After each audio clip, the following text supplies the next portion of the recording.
Show. We got the worst lighting possible. Um, it's not really my fault, but my light went out. fucking, I don't have a fucking bulb to change it out with, so I'm like, fuck.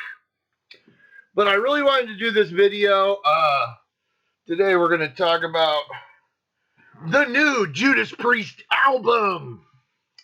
It's called Invincible Shield. And I can tell you, like, when I first heard that title and I kind of saw the cover, I was like, that's a weird name for an album. Invincible Shield. But the album dropped like last Friday on the 6th. Today's the 12th, so it's been 6 days. I just got it yesterday. Because I forgot about it. I downloaded a couple of the singles and then I kind of forgot about it. So, oops. But anyways, I got the album yesterday. I listened to it yesterday, and then last night I actually popped my iPod on, and then when I was going to sleep, I was listening to this Priest album. Like in the old days when I was a kid, you'd put the headphones on and you'd try and go to sleep listening to a new album, trying to digest it, trying to see what it's all about. I will tell you, that album title kind of turned me off. I mean, the cover's cool. It's like nice and bright and, metal looking. But I was like, Invincible Shield. Judas Priest, Invincible Shield. I don't know. I thought the title was kind of cheesy, but I downloaded the first single, which was Panic Attack, which is the opening track on the album. And I was like, what the fuck? I gotta tell you, man, there's so many legacy bands coming out with albums still.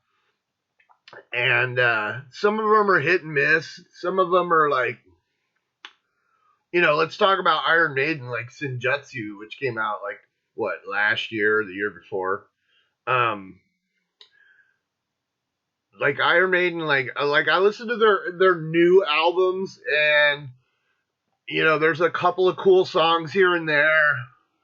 It's interesting, but it's not like popping on Peace of Mind or fucking, Number of the Beast. It's not like fucking banger after banger and you're just like, holy shit. It's more like, that's a cool song. you know? But like fucking Priest, I don't know what the fuck these guys do to stay in this fucking mind meld that they're in, but they fucking deliver the goods, right? Delivering the goods. Man, like Firepower was fucking great. I remember buying that album and popping it on and being like, what the fuck, man? Like, fucking Priest is not missing a fucking beat. Where some of these legacy bands are getting kind of tired and kind of, you can hear the age. I know there's a new Bruce Dickinson album out called the Mandrake Project. I haven't got that yet. And I'll tell you why, because I'm not that fucking excited about it. I wasn't that excited about Senjutsu. And like I said, I listened to the album. There's some strong tracks on that album, but it wasn't like fucking mind blowing. And I think Bruce's voice is kind of strained, to be kind. But when you get this fucking new Priest album, it's like, fuck, dude. Like, is fucking Rob Halford fucking immortal? Of course he is. He's the fucking metal god. But, like, fuck, man. I popped this album on yesterday. I downloaded it because I fucking download shit. I don't fucking like a bunch of fucking CDs all over my fucking house. I have enough bullshit in my fucking house. I don't really need physical copies of music. And I know some people are like, you didn't get to look at the booklet. I'm like, wow, I can look it up online if I wanted to. And I popped it on, man. I got it. I fucking downloaded it and I popped it on. I got the deluxe edition, so it has what, like 3 extra tracks on it. I think like over the years I've gotten like the deluxe edition to most of these fucking albums that Priest comes out with. Usually I will tell you like the bonus tracks are not that exciting. I haven't yet got to the bonus tracks and been like, holy fuck. Thank God they included that. Like even going back to like Redeemer of Souls, it had like fuck man, like 5 extra tracks on it, and not one of them is fucking amazing. They're all cool, but they're not amazing. Same with this one, the deluxe edition with the 3 extra songs. Um, they're not fucking stellar. They're good. They're good fucking songs because it's fucking Priest, and Priest fucking runs into a formula. You know, everybody can say like these legacy bands, you know, the ones that stay successful or at least put out albums that are fucking still pretty fucking solid. They stick with their fucking formula. And then there's some of them that kind of wander off the path and decide to go progressive. Iron Maiden, where you put 3 songs over 10 minutes on the end of your fucking album and expect your 50-year-old fucking fans to be like, oh, dude, yeah. Iron Maiden's exploring their progressive side because Steve Harris loved Yes and Genesis. Sometimes it works, and most of the time it doesn't. I will tell you. I like I said, I love Iron Maiden, but like in recent years, when they stick to like those shorter tracks, they have much more of a punch than these elongated fucking song suites that fucking meander on for fucking 12 minutes. Because what does Iron Maiden really have to say these days that they haven't already fucking said and already said in a fucking way that was fucking memorable? I remember when fucking Rime of the Ancient Mariner came out when I was a kid in '84 on fucking Power Slave. And we as kids, it was the last song in the album, and it's like 13 fucking minutes long, and we're all like, what the fuck, you know? And I fucking love that song because it's fun.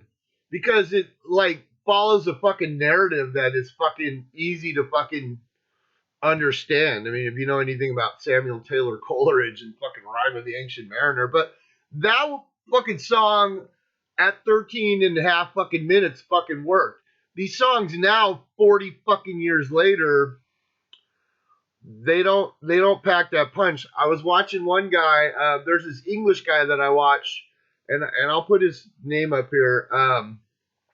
He does all these album rankings and stuff, and I was watching him do an Iron Maiden album ranking, and when he got to Book of Souls, I remember he got to Empire of the Clouds on Book of Souls, which is like 18 fucking minutes long, I think it is. It's like the longest Iron Maiden song they ever put out on an album. And it starts off with Bruce Dickinson playing the piano. And it's about the rigid airship, you know, not the Hindenburg, but the RF whatever that crashed and burned. And people were, and even he did, this guy, he compared it to like Rime of the Ancient Mariner. And I was like, the cool thing about watching some of these ranking videos is sometimes you hear somebody's opinion and then you go and you say, oh, did I miss that? And that kind of happened with me. Because usually I'm asleep by the end of fucking Book of Souls. There are some cool moments on Book of Souls, but they're mostly front loaded on the first disc. You know, if Eternity Should Fail and that kind of shit, like when the opening tracks are where all the punch is, and then it goes into these meandering fucking song suites and shit that you're just like, ooh. But I remember this guy was saying like, oh, Empire of the Clouds, or he was quoting a critic in some magazine saying like, oh, it's reminiscent of Rime of the Ancient Mariner. So I fucking went and popped it on and listened for 18 fucking minutes to this fucking song. And at no point did I get a Rhyme of the Ancient Mariner vibe from it.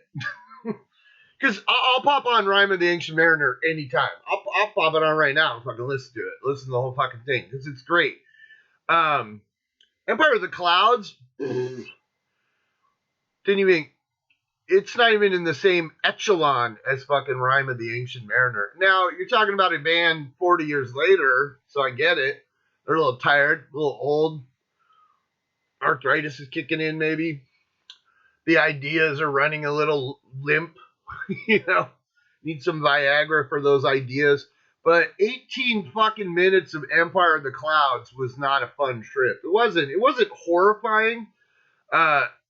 Iron Maiden's never really come out with a song, with exception of like some of the Blaze Bayley shit, but where I was horrified to listen to it. It's just very repetitive and boring and fucking drawn out, and you're like, wow, you could have fucking cut that song down to like 4 minutes and still said the same fucking thing, I think it was just showing off that Bruce could play piano. Well, fuck, he's like 90. I would hope at some point he picked up a guitar or learned how to play piano, when he's writing songs. So, but Judas Priest, I know that was a long story and it went all out of the way, and that's just kind of the way I do my shit. But like Judas Priest, man, the longest song on this fucking album is like 621. It's the title track, Invincible Shield. Other than that, all these songs stick to around 4 minutes. They stuck with the formula. They didn't do fucking Loch Ness. We all remember Loch Ness, right? Loch Ness. That went on forever. Fucking, that was their inner Iron Maiden. They just stick with the formula. But, dude, when you pop on this album, if you were a complete fucking idiot or a fucking Rip Van Winkle and you just woke up after 20 years and you popped on this Priest album, you would think it was the next album after fucking Painkiller. You would. I know there's a lot of people that do these gut reaction videos to these legacy bands, and they're just like, oh my god, it's the greatest thing they've ever fucking done. Or, it's fucking terrible. It's nothing even close to their fucking greatness that they used to have. With Priest, fuck man, they're still fucking firing on all cylinders. Now, Glenn Tipton plays on the album, along with Richie Faulkner. Ian Hill's still there, and you can actually hear his bass on these fucking tracks. It's pretty fucking, pretty dominant. Scott Travis on drums. We all know Scott Travis from Racer X, right? Some of us do, some of us don't. And fucking Rob the Metal God fucking Halford. Rob sounds like he's got a picture of himself down in the basement growing older while he stays the same. Even though he looks, when you see pictures of him or watch videos of him, he looks kind of haggard. He has the big white beard.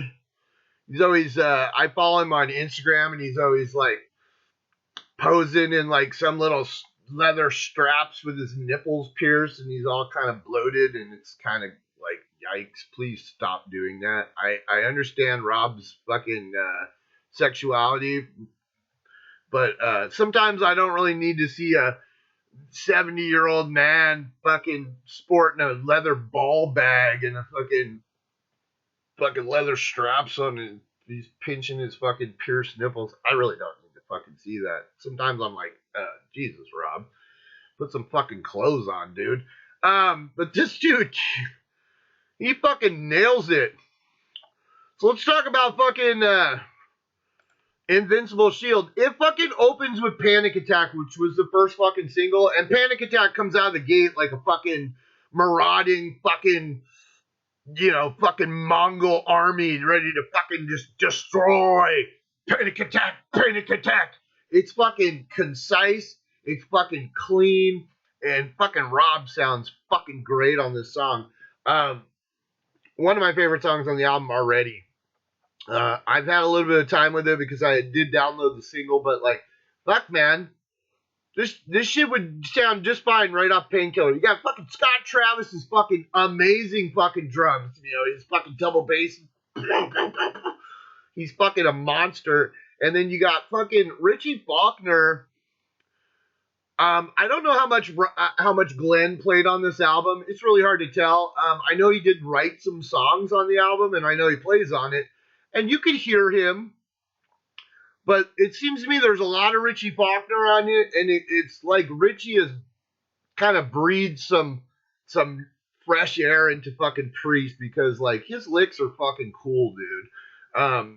There's a lot of little intro, fucking double guitar, fucking Judas Priest staple, fucking riffage.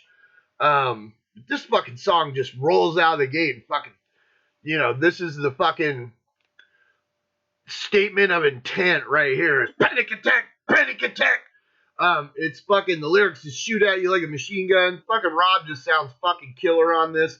It's a fucking great, just like Firepower, it's a fucking great opening song. And then it goes into The Serpent and the King, another fucking great song. It's fucking just, it's old-timey fucking Judas Priest, like, with a little bit of fucking, you know, there's no KK, so, and I don't want to hurt anybody's feelings, but I think Richie Faulkner is a better guitar player. I mean, but we know the importance of KK. He was there through all those fucking years of fucking stellar fucking Priest efforts. And he was there for, you know, arguably their greatest fucking effort of all time, which was Nostradamus. Said no one. Except that one guy that listened to it, like, there's a guy like in the Guinness Book of World Records or something, he listened to that album like 6,000 times straight, like over and over for years or some shit like that. Dude, get a fucking day job, man. I mean, it's funny when people gravitate to albums that everybody fucking hates. You know, I don't hate that album. It's a fucking cool, immersive listen, but it's not something that I pop on like just casually. Like, hey, I'm gonna listen to some fucking Nostradamus. It's fucking 3 hours long. You know, fuck yeah. I'll pop it on though. It's not a bad album. It's just not Judas Priest like what you would expect. It's not fucking British Steel where you're just like one song after another is just like a banger. You know, it's more like a, you know, immersive look at the life of Nostradamus, which none of us were asking for. Serpent and the King. It's fucking great. It has a great chorus. The fucking riffs are fucking aplenty. Fucking Scott Travis's drumming is fucking killer on this album. Andy Sneap, the touring guitarist, when Glenn can't go, is the producer, and he fucking knocked it out of the park on this fucking album because the production is fucking killer. It's fuck, man. It just fucking rolls past you, and it's like, wow. Serpent and the King, another favorite. Fuck, man. 2 in a row, right out of the gate. Then we get to the title track, Invincible Shield, 621. It's fucking cool, man. It's a fucking great song. I don't know what fucking demons these guys fucking sold their soul to, but it's fucking working, man, because, dude, there's not a tired spot on this album. You would think on the 19th fucking studio release from a band that's been around, you know, their first album was in 70 fucking 4. It's 50 fucking years, man. You would think that this band would like run out of gas or at least have a couple of gaspers that like you're like, well, yeah, they're starting to show their age. Fuck, 3 in a row right out of the gate, man, just booming. Number 4 is Devil in Disguise. When I first listened to the track, I thought it was a little formulaic, a little kind of cliche. Kind of like when you're listening to Panic Attack, if you listen closely, you can hear the riff from The Trooper by Iron Maiden. That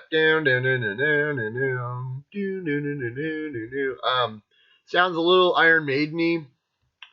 Maybe that's Faulkner's homage to Iron Maiden. I'm not sure, but Devil in Disguise. When I first heard it, I thought it was a little like, like one of those songs that Priest does. That it's catchy, it's got a cool chorus, um, but like lyrically, it felt a little cheesemo. But it's growing on me because I gave it a listen last night while I was laying in bed, and I was still like, fuck, man, that's a good fucking song. It's a fucking good song. So, Devil in Disguise. I'm not gonna say it's a weak track, but to me it feels just a little bit like something KK would write. You know, Gates of Hell. Gates of Hell is another one that it doesn't blow me away. Like it's not a 5-star fucking song. It's a 4-star song, but it's growing on me. It's a fun song. It's got a good chorus. It's very fucking got fucking like a good vibe to it. It's got fucking like fucking that Judas Priest goodness to it. I mean, anything these guys touch, it becomes theirs. You could go back to Diamonds and Rust, the Joan Baez song. They made it theirs. You can go back to Green Manalishi, which was a Fleetwood Mac song, and they made it theirs, What was that Spooky Tooth song where those kids off themselves after listening to it because it had subliminal messages, right? What was that on Stained Class? Better by You, Better Than Me, right? I think.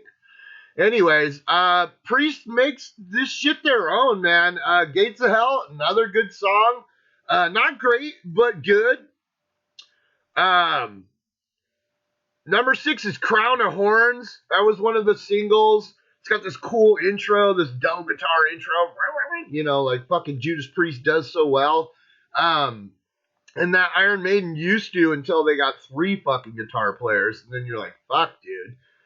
3 dudes playing the same fucking riff just in different keys is like, it's not that exciting. But these guys hold it together. I think it was Pete Pardo. I was watching his gut reaction to this album, and he said this song was weak, and I didn't think so. I thought it was a fucking cool song. It's a little slower, maybe a little cliche, but it's a fucking cool fucking Judas Priest song, I fucking dug it, man. Number 7 is As God Is My Witness. Dude, Rob sounds fucking phenomenal on this album. Like, there might be a little part here and there, like where if you listen deeply, that you can maybe hear a little rust, a little depreciation of the vocal pipes that Rob. But then he just throws in like one of those fucking Rob Halford fucking wails, and you're just like, what the fuck, man? This guy is fucking immortal, dude. That's why they call him the fucking metal god. As God Is My Witness is fucking another fucking great song. Fucking great song. So far this album, I mean, we're fucking 7 tracks into this brand new fucking shiny Judas Priest album, and it's fucking stunning. Is it fucking, Sad Wings of Destiny? No. But it's fucking like good, man. Like real good. I don't know why I threw in Sad Wings of Destiny, because that's not my favorite Judas Priest album. Even though it does have some of my favorite fucking Judas Priest songs on it. But Screaming for Vengeance, probably, Defenders of the Faith. There's so many good ones. Fuck, it's hard to tell. Anyways, we move on to Trial by Fire. Trial by Fire is a cool song. It's not anything stunning. It's just cool. And the next few songs, they lose a little bit of steam. I think they I don't want to say they like blew their load at the beginning of the album, because they really didn't. But at the same time,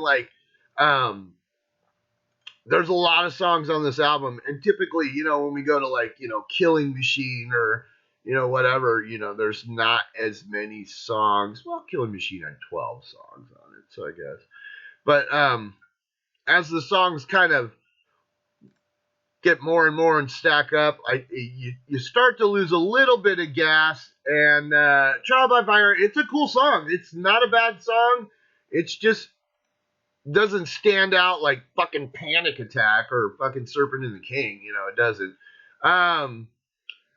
Number 9, we got Escape from Reality. Another cool fucking song. Fucking just fucking full on into the Judas Priest fucking vibe. These guys just ooze a fucking vibe that is fucking Priest. And you know, there might be there's not really any filler tracks on this album. I didn't get really like, oh, that's a filler track. Maybe the next song. But definitely there's some songs that just seem kind of casual. Like maybe they didn't work on them as hard as like they did on like Panic Attack and, you know, the title track and Crown of Horns. But still, Escape from Reality, it's a good fucking song. Sons of Thunder was written by the guy, and I'll put his name right here. It was written about a guy that wrote Some Heads Are Gonna Roll. And if you could say that there was a filler track on this album, if you could say that, I don't think there is, but it would be this track. It's just a straightforward, middle of the road fucking Judas Priest song. It's fucking cool, but it's not anything. It's not fucking the Ripper, you know. It's not, you know. But then again, the Ripper was how many fucking years ago? It's still.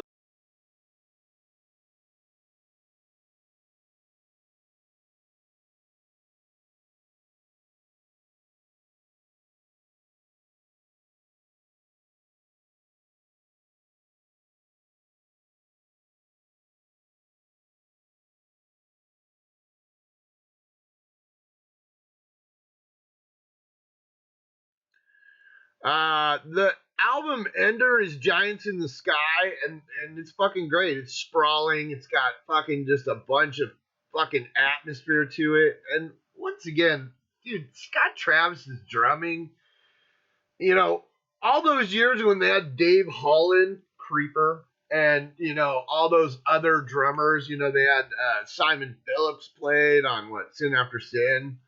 What else did they have? Like, fucking Ansley Dunsbar? Was it Ansley Dunsbar? I can't remember the other dude, but like he was supposed to play on the. He was supposed to. Oh, Les Binks. He was supposed to play on the KK's Priest album, but he backed out.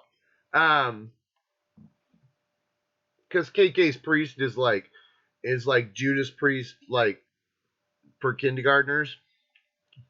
That blazing metal. We have to do an anthem. I'm gonna do part 2 of the Sentinel. Giants in the Sky, it's a fucking great song, great album ender. Like I said, I have the deluxe edition, so it has 3 extra songs. It has Fight of Your Life, it has Vicious Circle, and it has The Lodja. Those songs are cool. They're not bad for bonus tracks. I mean, you know, when have you ever gotten a bonus track? I would say maybe on the Tull albums, like all the remasters I have on the Jethro Tull albums. Occasionally, I would find one of those bonus tracks that was like stunning. I was like, wow, this was a fucking bonus track. But mostly, like, just with the kind of like run that Priest has been doing in the last fucking 20 years, when you buy these deluxe albums, usually the added stuff is not amazing. Like, I'll go back to Redeemer of Souls from 2014, which was 10 years ago. Disc 2 was like Snakebite, Tears of Blood, Creatures, Bring It On, and Never Forget. And none of those songs were fucking amazing. So, kind of the same here. They're cool songs, but they're not like top tier Judas Priest. I'm not going to say they're filler because they didn't even make the album. So if you didn't buy the deluxe edition, if you just bought the regular CD, it ended at Giants in the Sky. And I got to tell you, like, when you reach the end of this album, you feel fucking nourished. You know, you feel like, okay, all is right with the fucking world. You know, is it the greatest thing that Judas Priest has ever done? I'm not one of those people that's like love or hate. Um, this is a fucking solid fucking Judas Priest album that is surprising, but not, because Firepower was so strong. The production on it by Andy Sneap is fucking flawless. Tom Allom, he fucking produced some of these bonus tracks. You know, the old school Tom Allom fucking, you know, Screaming for Vengeance fucking producer. And they sound good. But Andy Sneap's production on the rest of the album, it's fucking flawless, man. He fucking brings the fucking sound of Judas Priest just to that perfect boil of fucking blistering metal awesomeness. Rob sounds fucking possessed on this fucking album. Like, dude, when you get into the Serpent and the King, it sounds like right off Painkiller. And then some of the wails that fucking Rob throws out there, some of those fucking just shrieks, they're through the fucking roof. It takes you back, man. It takes you back. I was watching Pete Pardo when he was talking about this, and he was picking each song, and he's like, oh, this song would have fit right on Painkiller, and this song would have fit on, like, Screaming for Vengeance and that. I will tell you, like, Judas Priest, just like Metallica, you know, they cull from what they've done before. There's definitely parts in these songs where you feel a reminiscence of other songs that they've done in the past. And there's nothing wrong with that. They're their songs. It's not like they're ripping off somebody else's shit. They're doing what they know how to do. I will tell you though, like there definitely is a little fucking trooper though in fucking Panic Attack, and he's fucking cool. Overall, is this the greatest thing Judas Priest has ever done? No. Is it the worst thing they've ever done? Not even by a fucking mile. You know, this is fucking upper echelon fucking Judas Priest, dude, and it's brand spanking new. It's fucking shiny and fucking awesome.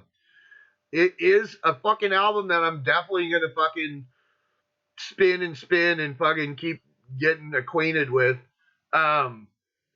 There's no moment on here where I was like,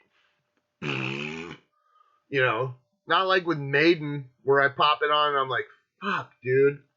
That's the only thing that I don't like about some of these legacy bands is when it's okay to experiment. You know, you always want to try something new and stay relevant and stay creative. But at the same time, there needs to be somebody, Steve Harris, you know, there needs to be some fucking rational person on the side saying, dude, you know, call me. I'll fucking be honest with you. It just reminds me of like watching that video where Metallica was recording Saint Anger and their creepy fucking bearded manager Cliff Bernstein is sitting on the couch listening to this fucking garbage, and he's like, "Oh, this is amazing." You know, you don't need too many yes men in your life because they're not being creative; they're just agreeing with you. But there is a certain point maybe where some of these legacy bands need to have like somebody they can trust, somebody that's real, and somebody can say, dude, you're gonna do 36 minutes and 3 fucking songs? You need to stop. It's just not cool. But Judas Priest, sticking to the fucking formula. They're not AC/DC, they're not putting out these cookie cutter albums, you know. Everybody always accused AC/DC of that, but you could accuse a lot of bands of that. I would say Megadeth puts out cookie cutter albums. But I still fucking like them, you know, because there's always like every other song is fucking cool as shit. There's bands that stick with what they know. And then there's bands that kind of step out of the bounds, and sometimes they find something that's like creatively awesome, and sometimes they fall off the fucking cliff. You know, and you could look at all bands that have been around for 40 fucking years or 50 fucking years. You could look at all bands and say, well, There's peaks and valleys in your fucking catalog, and there should be. If they were just like all the way across, if there wasn't any controversy or any fucking thing to make you go ah, if we didn't throw out Nostradamus once in a while, what's the fucking fun in that, dude? I mean, Nostradamus is still a fucking cool part of their fucking catalog, but I'll tell you what, Firepower came out of the gates strong. I fucking dig that album. It's fucking like prime fucking Judas Priest, and fucking Invincible Shield, I think is better. I really do. I think the production's better, and I think it just fucking comes at you. And Firepower. I mean, that's a cool ass song, but Panic Attack has this fucking just needling fucking sense of urgency that just like. So there's my fucking take on fucking Judas Priest, Invincible Shield. Everybody stay metal. Yeah.